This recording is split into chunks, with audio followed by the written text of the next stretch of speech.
Bonjour, ravi de vous retrouver pour la toute dernière séquence de notre 14e colloque Culture Service organisé par l'Académie du Service. J'espère que vous avez pu profiter des différentes interventions ce matin et cet après-midi, ainsi que des 6 ateliers interactifs à distance ou sur place. Donc nous sommes ici en direct du Château Forme Georges V à Paris et je salue toutes les personnes qui nous ont rejoints à distance. Alors avant de passer la parole à Jean-Jacques Gressier qui fera l'introduction de la toute dernière séquence avec notre dernier keynote speaker de la journée, qui nous parlera aussi de symétrie des attentions, mais vous connaissez déjà son nom. J'aimerais, quant à moi, vous présenter pendant quelques minutes les résultats du 7e baromètre de la symétrie des attentions. Vous savez qu'on est très attaché, évidemment, à l'Académie du Service, à faire le lien entre les actions que nous pouvons mener et les résultats très opérationnels. Donc, il y a 7 ans, nous avons décidé de lancer ce baromètre et à la demande de nos clients, nous avons transformé ce baromètre en label et je vous en dirai plus, un tout petit peu plus juste après. Alors, tout d'abord, vous présenter ce label, c'est vous présenter globalement aussi ce qui a changé cette année. Nous nous sommes adaptés et nous avons notamment réduit le nombre de dimensions. Alors, qu'est-ce qu'une dimension ? Une dimension est un ensemble de questions posées aux clients comme aux collaborateurs. Notre baromètre de la symétrie des attentions, vous connaissez le principe de la symétrie des attentions, hein, qui est notre profonde conviction, qui est aussi un concept et qui s'illustre en miroir avec des résultats donc, issus d'une étude client et d'une étude collaborateur. Et donc nous agrégeons sous forme de dimensions tous les résultats et comme vous pouvez le voir à l'écran, ces 10 dimensions sont entre comportement et savoir-vivre, facilitation et adaptabilité, relations de confiance, compétences et soutien, valeurs, écoute et feedback, coopération, considération, harmonie humaine et digitale et enfin autonomie et initiative. Alors dans ces résultats, nous présentons toujours ces résultats en miroir. Et donc, nous avons toujours à cœur de présenter, c'est ce que je vais faire juste après, les écarts de perception. Ici, dans cette slide, ce que vous pouvez voir en vert, ce sont les taux d'accord des collaborateurs à gauche. Et nous avons pris par principe de départ que le taux d'accord acceptable pour nous dans ces dimensions était supérieur à 55%, donc d'où l'affichage ici en vert, un taux d'accord. Prenons par exemple le tout premier sur le comportement et le savoir-vivre, vous voyez que les clients sont beaucoup plus négatifs au sujet des éléments relatifs au comportement ou au savoir-vivre, alors que les collaborateurs en interne, ce qu'ils vivent à l'intérieur des entreprises, semblent être légèrement plus positifs. Donc, beaucoup de dimensions en asymétrie, mais sans rentrer dans le détail, parce que je vous invite à télécharger dans les prochains jours l'intégralité des résultats de notre baromètre de la symétrie des attentions. Et vous verrez dans l'analyse complète tous les résultats sur un échantillon représentatif de la population française. Car les résultats que je vous présente, dont nous avons eu connaissance il y a quelques jours à peine, sont issus d'une enquête faite auprès d'un échantillon représentatif de la population française, clients comme collaborateurs. C'est ce qu'on fait depuis 7 ans. C'est ce qui nous sert finalement de benchmark. C'est ce qui sert aux entreprises qu'on a le plaisir d'accompagner très en amont d'un projet ou alors à l'issue d'un projet d'accompagnement et transformation pour savoir si oui ou non, ils sont dans la symétrie des attentions, si je puis dire. En tout cas, ce sont des éléments extrêmement riches pour nous. Alors, nous avons sélectionné un certain nombre de questions qui sont liées avec les thématiques que nous avons abordées aujourd'hui. C'est un tout petit aperçu de l'intégralité des résultats, puisque nous adressons chaque année, et nous proposons aussi aux entreprises de l'administrer auprès de leurs clients et de leurs collaborateurs, nous posons 24 questions aux clients, 48 questions aux collaborateurs. C'est ce qu'on a fait donc sur un échantillon représentatif de la population française. Alors on va commencer par un sujet qui a été un sujet qu'on a abordé tout de suite ce matin, c'est l'environnement, les questions environnementales. Et ce que vous pouvez voir ici sur votre écran pour ceux qui sont à distance et ceux qui sont face à moi, vous trouverez toujours dans les slides qui vont suivre cette même différence entre à droite le point de vue des collaborateurs et à gauche le point de vue des clients. Et vous voyez que à la question à la proposition dans mon entreprise nous agissons pour la protection de l'environnement, seulement à peine moins de la moitié des collaborateurs répondent par la positive. Alors qu'à gauche, sur la partie concernant les réponses des clients, vous avez un taux d'accord de seulement 29%. Donc un écart, c'est-à-dire les collaborateurs surestiment finalement cette perception, ces actions qui concernent l'environnement. Donc on pourrait dire que les clients, comme les collaborateurs, sont très très critiques. On a parlé beaucoup de greenwashing dans ces derniers mois et ces dernières années. On est encore loin d'apporter des preuves et c'est ce que réclament évidemment les clients comme les collaborateurs. Une autre nouvelle question, puisque chaque année notre baromètre s'enrichit de nouvelles questions et de nouvelles dimensions, parce qu'il nous faut aussi, et vous l'avez compris, faire face à la crise. C'est ce que nous avons essayé aussi de démontrer dans nos ateliers et au travers des différents témoignages aujourd'hui. Et ce deuxième point, évidemment, très lié avec l'actualité, bien que la question ici soit plutôt fasse référence à une stratégie d'entreprise, une posture d'entreprise. Regardez donc en bleu à gauche de cet écran, vu par les clients, un taux d'accord de 40% à la proposition dans des circonstances exceptionnelles. Cette entreprise prend des dispositions pour protéger ses clients comme ses collaborateurs.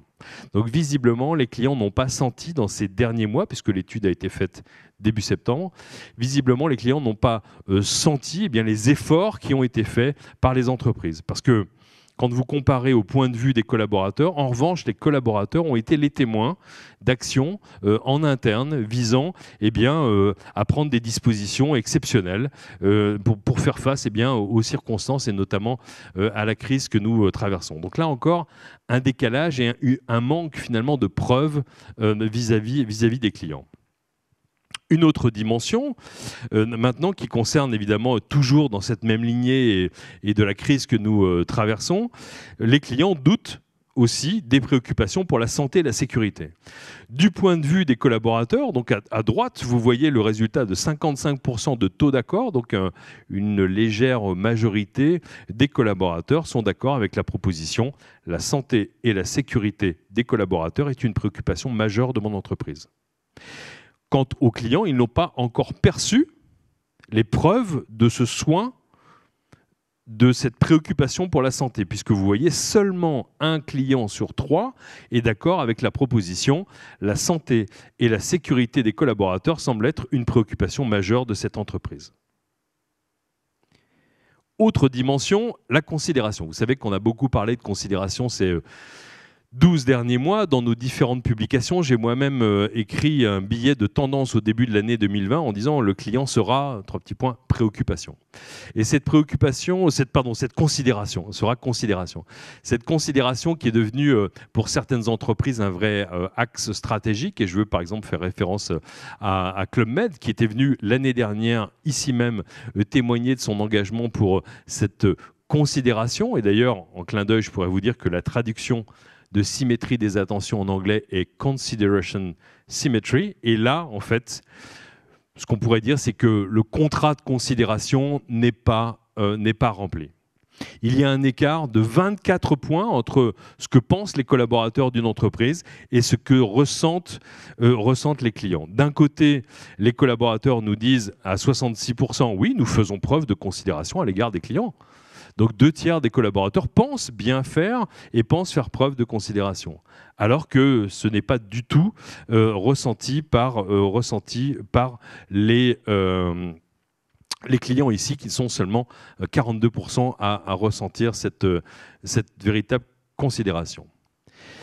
Les valeurs perçues par les clients. Et c'est à nouveau une nouvelle dimension, une nouvelle question que nous avons posée, donc un échantillon représentatif de la population française, clients comme collaborateurs. Et en fait, ça fait très écho aux 2 keynote speakers que nous avons eus tout à l'heure, en l'occurrence Pierre Aoun de Nocibé et Thibaut de Saint-Blancard d'Alenvie, qui nous parlaient aussi de leurs valeurs. Et chez Alenvie, Thibaut de Saint-Blancard faisait référence à sa raison d'être, à son nouveau statut d'entreprise à mission et le fait de s'appuyer sur des valeurs. Et également, il faisait référence à à son ancienne expérience chez Leroy Merlin. Leroy Merlin s'appuie aussi sur ces valeurs. Et ce que vous pouvez voir ici, malheureusement, dans les entreprises françaises, 58% des collaborateurs sont d'accord avec la proposition suivante. Dans mon entreprise, nous nous appuyons sur nos valeurs pour agir. Alors que les clients, lorsqu'on leur pose la question, ils ne sont qu'un tout petit peu plus d'un tiers sur le sujet. Ils s'appuient sur des valeurs fortes pour agir. Donc il y a, on pourrait dire ici, dans ces résultats, un appel, un message pour vous, professionnels qui nous écoutez aujourd'hui, eh bien pour davantage d'engagement, davantage de transparence sur qui nous sommes, d'où nous venons, et surtout avoir une espèce de boussole pour l'action quotidienne. Les repères de comportement. Les repères de comportement, on en a parlé aussi aujourd'hui. Ce matin, vous vous souvenez, Angélique Gérard du groupe Iliad Free en a parlé. On a parlé aussi de repères de comportement pour Nocibé avec le témoignage de Pierre Aoun. Et là encore, vous voyez, c'est le point. Évidemment, on pose la question aux collaborateurs. Donc, c'est une question qui n'appelle pas de miroir, si je puis dire. 52% seulement des collaborateurs sont d'accord avec la proposition suivante. Il existe dans l'entreprise des repères de comportement définis et partagés par tous pour la relation avec les clients.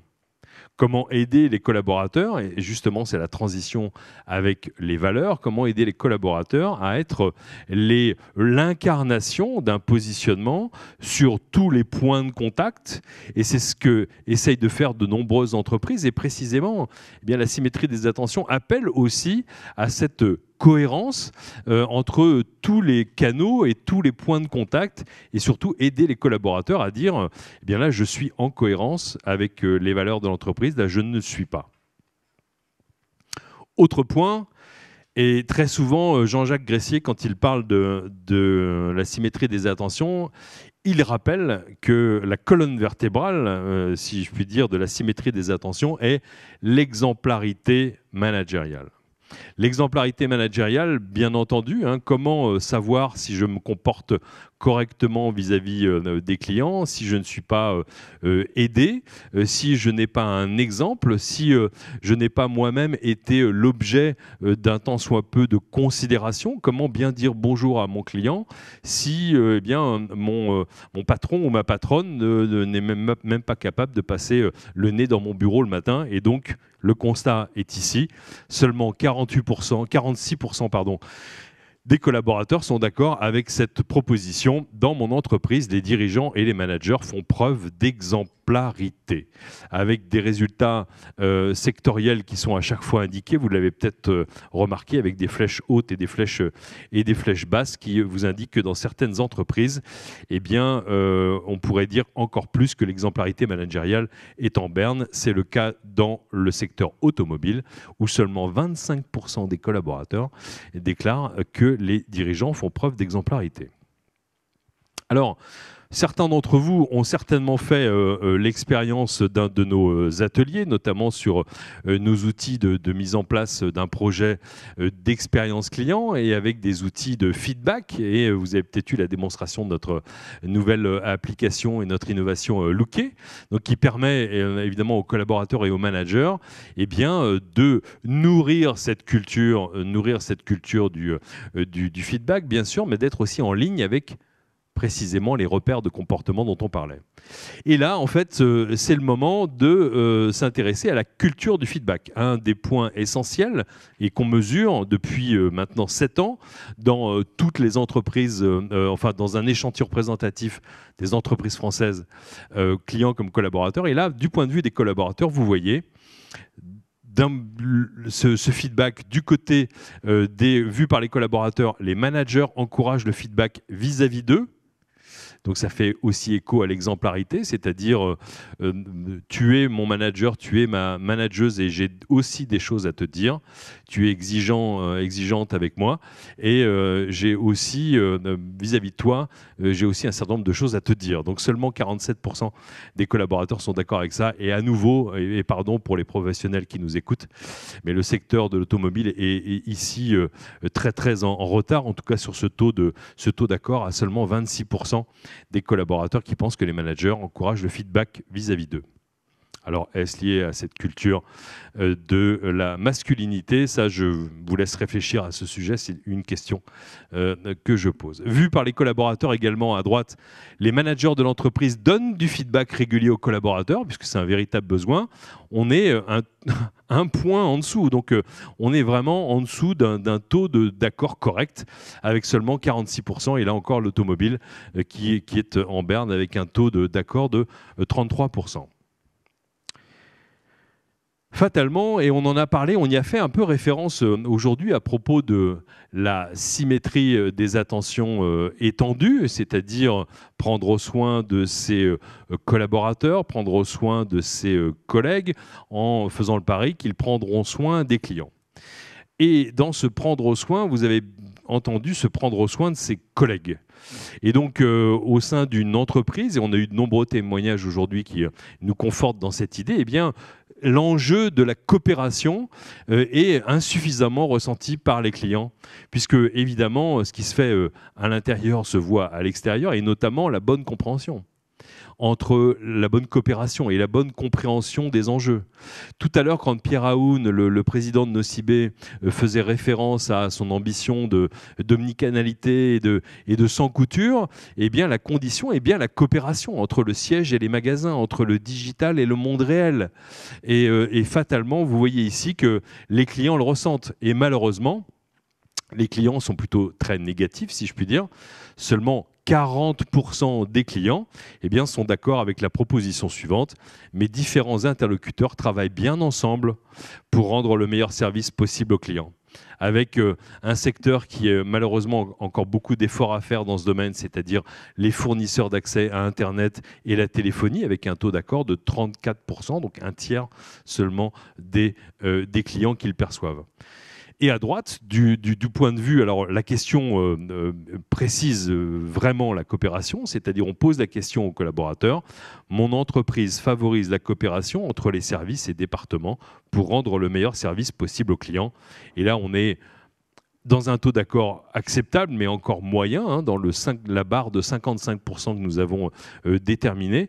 Et donc 55% des collaborateurs des entreprises françaises, en tout cas des 9 secteurs que nous avons étudiés, sont d'accord avec cette proposition. On est un peu meilleur en coopération dans la restauration. Alors, est-ce que c'est lié au fait qu'on vit dans un rush et un peu dans le feu du service entre 11h30 et 14h30? Est-ce qu'on est plus proche? Est-ce qu'on sait ce que ça signifie d'être solidaire? Alors, il y a des professionnels de la restauration et de l'hôtellerie dans la salle qui auront de bien meilleures réponses que moi. Et en tout cas, on le voit également du point de vue des clients. La restauration de ce point de vue-là, du point de vue des clients, obtient d'excellents scores avec un taux d'accord de 49% pour les clients. Donc ils perçoivent cette coopération, ils perçoivent les gens qui travaillent ensemble entre le serveur, la serveuse, le cuisinier, la cuisinière.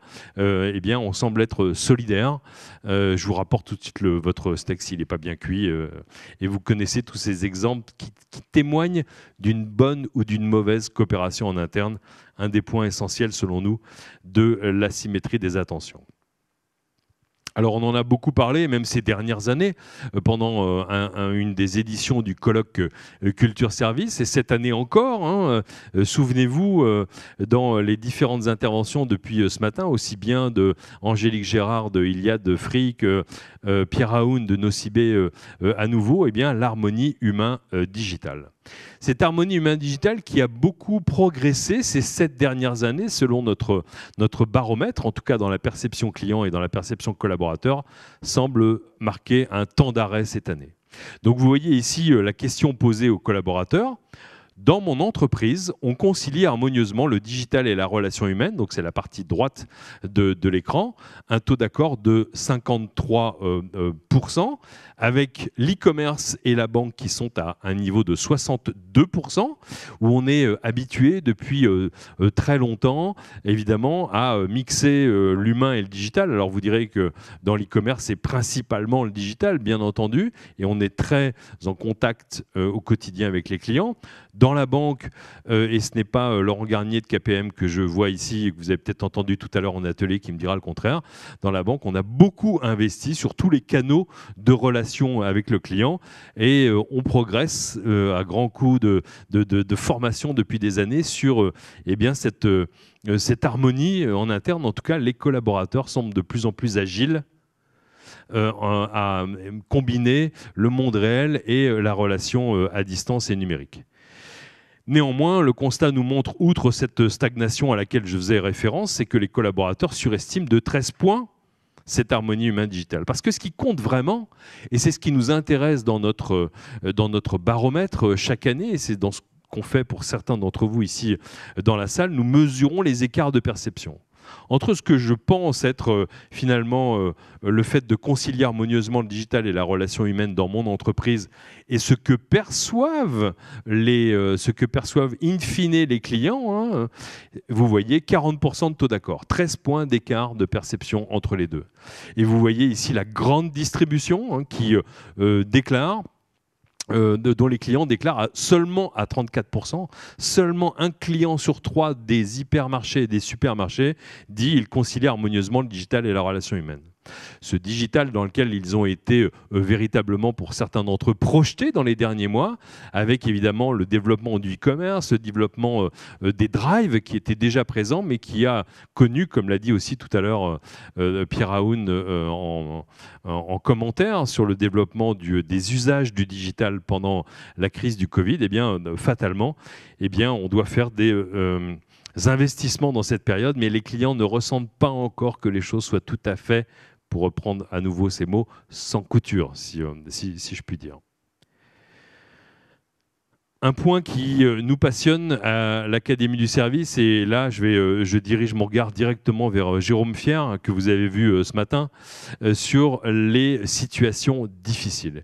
Et Dieu sait si dans votre métier, si dans notre métier, eh bien, vos collègues, vos collaboratrices ou vos collaborateurs font face à des situations difficiles. Et là, on veut parler évidemment des relations interpersonnelles et jusqu'aux incivilités des clients, car les incivilités existent bien. Et il faut les reconnaître et il faut agir pour protéger les collaborateurs. Simplement, vous voyez ici que nous ne sommes qu'à 54% de taux d'accord pour les collaborateurs qui vous disent « oui, mon entreprise a connaissance des incivilités des clients et agit pour protéger les collaborateurs ». Et là, vous voyez que dans l'assurance, par exemple, qui obtient un taux de 60% de taux d'accord, et l'e-commerce à 60%, eh bien, on semble agir, on semble connaître, on semble reconnaître et on semble donner aussi des éléments pour gérer les situations difficiles, qui est le nom d'un module que nous avons aussi créé en réponse à cette situation. Beaucoup de nos produits, beaucoup de nos services à l'Académie du service sont nés eh bien, de ces constats et sont nés de ces déclarations des clients comme des collaborateurs. Et vous voyez à nouveau dans l'automobile, eh bien, malheureusement, il semblerait que les collaborateurs ne soient que 1 sur 3 à dire que eh bien, leur constructeur ou leur entreprise eh bien, a connaissance des incivilités des clients et agit pour protéger les collaborateurs. La résolution, on en parle beaucoup aussi dans la relation à distance. On en parle aussi beaucoup selon la formule anglaise de l'empowerment, de donner aux collaborateurs la capacité de répondre à un client, lui donner tous les outils. On a fait référence ce matin à l'intelligence artificielle aussi, c'est-à-dire la capacité à équiper, entre guillemets, les collaborateurs, leur donner accès à des bases de données en temps réel, connaissances produits ou connaissances clients, pour pouvoir résoudre un problème.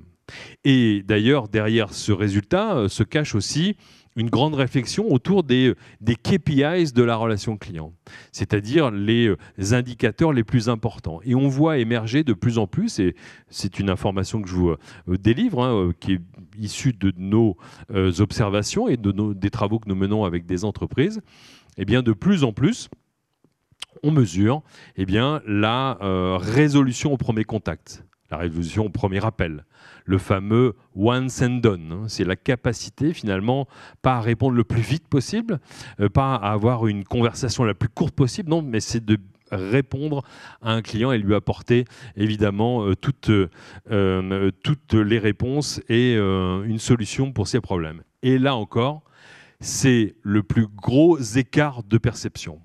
Les collaborateurs des entreprises, donc là on parle de collaborateurs et managers, et cet écart, on ne le voit pas ici, puisque le détail vous l'aurez dans le résultat complet, l'écart aussi pour les managers pensent encore plus, parce qu'ils sont encore certains, parce qu'ils ont mis en place des formations, parce qu'ils ont investi dans des outils. Les dirigeants de l'entreprise pensent que leur entreprise donne toutes les capacités aux collaborateurs de résoudre les problèmes.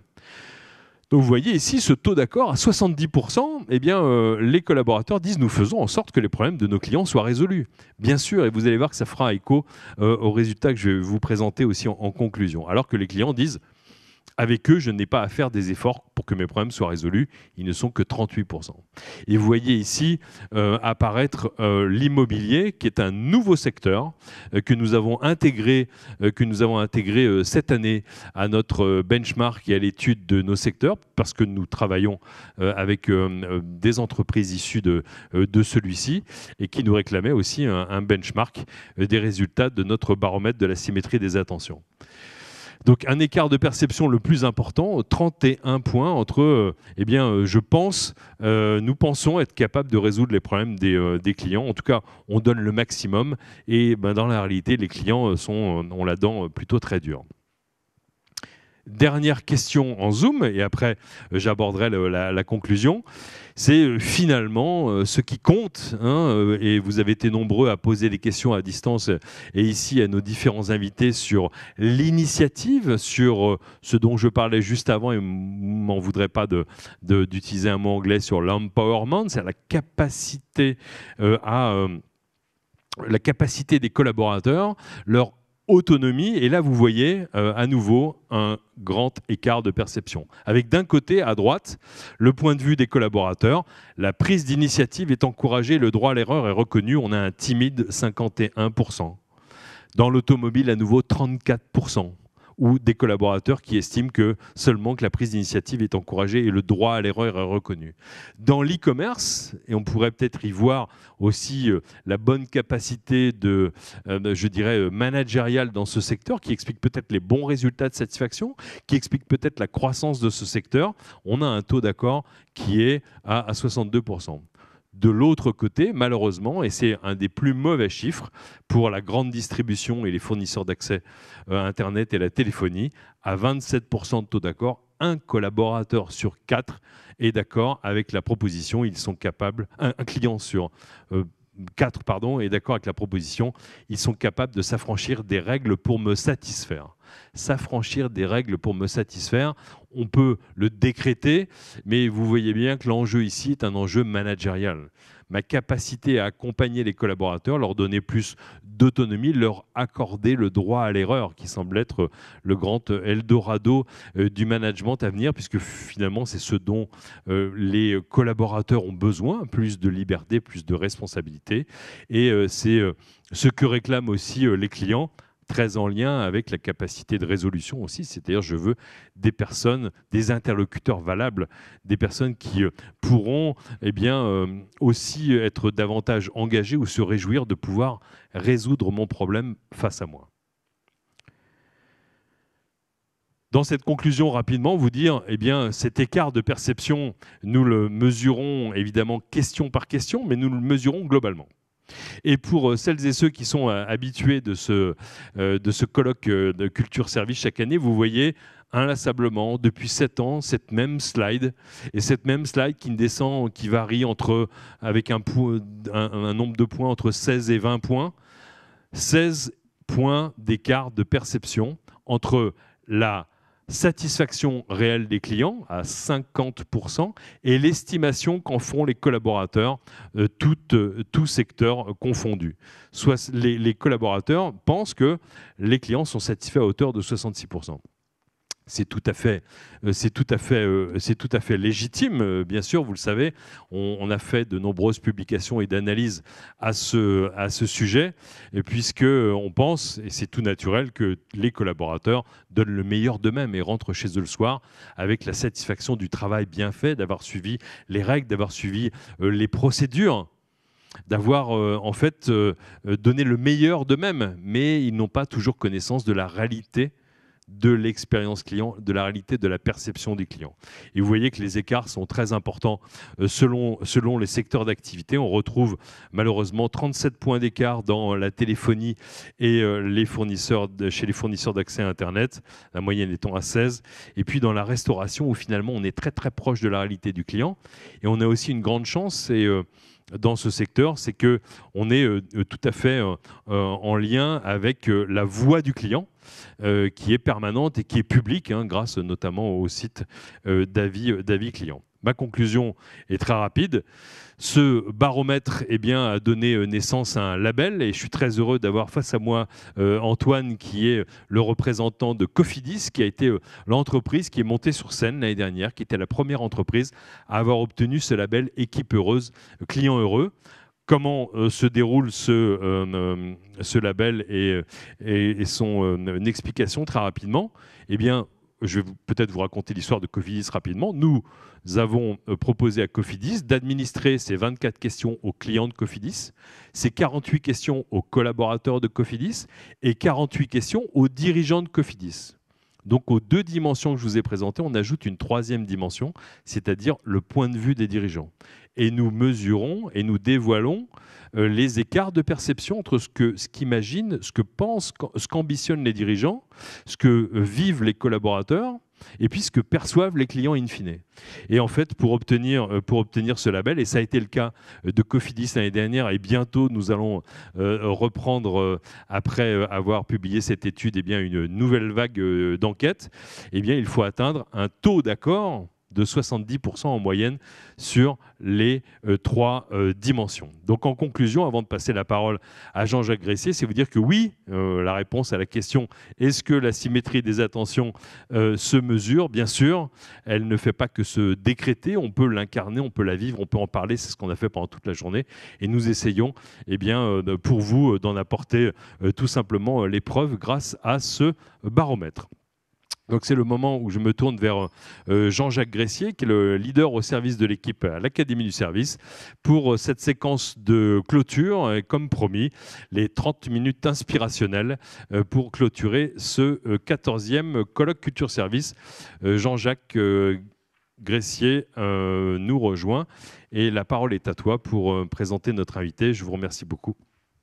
Merci beaucoup Thierry pour le partage de ces études qui sont passionnantes et qui guident beaucoup de nos travaux et également tous les projets de nos clients.